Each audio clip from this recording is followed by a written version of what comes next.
தமிழக சட்டமன்ற தேர்தல் களத்தில் அரசியல் கட்சிகள் தங்களது கூட்டணிகளை இறுதி செய்து தொகுதி பங்கீட்டை முடிப்பதில் தீவிரம் காட்டி வருகின்றன. தமிழகத்தின் தற்போதைய தேர்தல் களம் நிலவரம் எப்படி இருக்கிறது என்பதை அலசுகிறது இந்த செய்தி தொகுப்பு. தமிழக சட்டமன்ற தேர்தலுக்கான களம் நாளுக்கு நாள் சூடுபிடித்து வரும் நிலையில் அரசியல் கட்சிகள் தங்களது கூட்டணி மற்றும் தொகுதி பங்கீடுகளை இறுதி செய்வதில் தீவிரம் காட்டி வருகின்றன. அனைத்து கட்சிகளும் கடந்த தேர்தல் அனுபவங்களின் அடிப்படையில் தங்களது கணக்குகளை மறுபரிசீலனை செய்து வருகின்றன. கடந்த 2024 நாடாளுமன்ற தேர்தலில் பாஜகவுடன் கூட்டணி அமைக்காமல் போட்டியிட்டதால் வாக்குகள் பிரிந்து ஒரு இடத்தில் கூட வெற்றி பெற முடியாத நிலையை எதிர்கொண்ட அதிமுக இந்த முறை முன்னதாகவே கூட்டணி அமைப்பதில் கவனம் செலுத்தி வருகிறது. பாரதிய ஜனதாவுடன் மீண்டும் கூட்டணி அமைத்துள்ள அதிமுக, பாமக, தமிழ் மாநில காங்கிரஸ் உள்ளிட்ட கட்சிகளை ஒன்றிணைத்து கூட்டணியை வலுப்படுத்தி வருகிறது. குறிப்பாக அதிமுகவிலிருந்து பிரிந்து உருவான அமமுக மீண்டும் அதிமுக கூட்டணியில் இணைந்திருக்கிறது. இது கடந்த தேர்தலில் ஏற்பட்ட வாக்கு பிரிவுகளை சரி செய்யும் முயற்சியாகவே பார்க்கப்படுகிறது. இதன் தாக்கம் தென் மாவட்டங்களில் குறிப்பாக தேவர் சமூக வாக்குகள் மீண்டும் ஒருங்கிணைய வாய்ப்புள்ளதாக அரசியல் நோக்கர்கள் கருதுகின்றனர். அதே நேரத்தில் நாடார் மற்றும் கிறிஸ்தவ சமூக வாக்குகள் அதிகமுள்ள பகுதிகளில் போட்டி கடுமையாகவே தொடரும் என மதிப்பிடப்படுகிறது.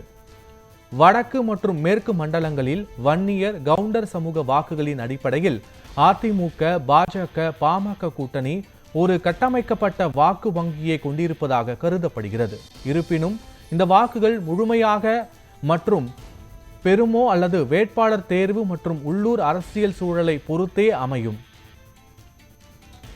மத்திய மண்டலமான டெல்டா மாவட்டங்களில் அனைத்து கட்சிகளுக்கும் பரவலான வாக்கு வங்கி இருப்பதால் இங்கு தேர்தல் முடிவுகள் பெரும்பாலும் வேட்பாளர் தன்மை, உள்ளூர் பிரச்சனைகள் மற்றும் பிரச்சார செயல்திறன் ஆகியவற்றின் அடிப்படையிலேயே நிர்ணயிக்கப்படும்.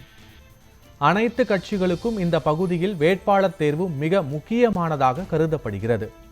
ஆளும் கட்சியான திமுக இதுவரை தனது கூட்டணியை முழுமையாக அறிவிக்காமல் உள்ளது. தொகுதி பங்கீட்டில் கூட்டணி கட்சிகள் கொடுக்கும் அழுத்தம் இதற்கு முக்கிய காரணமாக பார்க்கப்படுகிறது.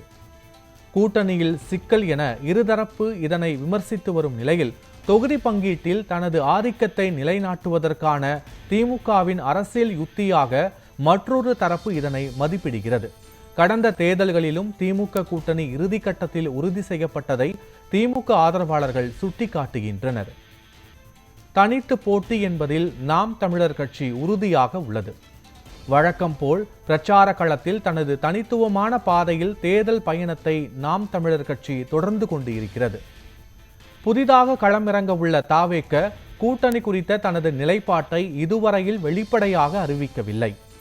திமுக, பாஜகவுக்கு எதிரான அனைத்து கட்சிகளுக்கும் அழைப்பு விடுத்திருந்த நிலையில் எந்த கட்சியுடனும் கூட்டணி பேச்சுவார்த்தை நடைபெற்றதாகவோ கூட்டணி அமைத்ததாகவோ இதுவரையில் அதிகாரப்பூர்வமாக அறிவிப்பு எதுவும் வெளியாகவில்லை. ஒட்டுமொத்தமாக தமிழக தேர்தல் களம் இப்போது கூட்டணி கணக்கு, சமூக வாக்கு வங்கி, வேட்பாளர் தேர்வு மற்றும் ஆட்சியின் செயல்பாடு குறித்த மக்கள் மதிப்பீடு ஆகிய பல காரணங்களின் அடிப்படையில் நகர்ந்து கொண்டிருக்கிறது. தேர்தல் நெருங்க இந்த காரணிகளில் எது மேலோதிக்கம் பெறும் என்பதே 2026 தேர்தல் முடிவுகளை தீர்மானிக்கும் முக்கிய அம்சமாக இருக்கும். நியூஸ் 7 தமிழ் செய்திகளுக்காக தேர்தல் பகுப்பாய்வு குழு.